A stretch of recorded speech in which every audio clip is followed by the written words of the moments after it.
общем, мне очень нравится то, что столько людей собралось, вся Осетия отнеслась к этому празднику очень достойно в этот раз. И я хочу, чтобы так дальше продолжалось. И вообще, мне очень все нравится. И дай Бог всем здоровья, всей Осетии, процветания, радости и счастья.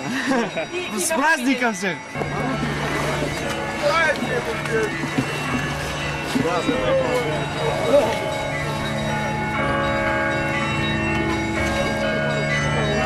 Как ваши ощущения? Отлично.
Блядь.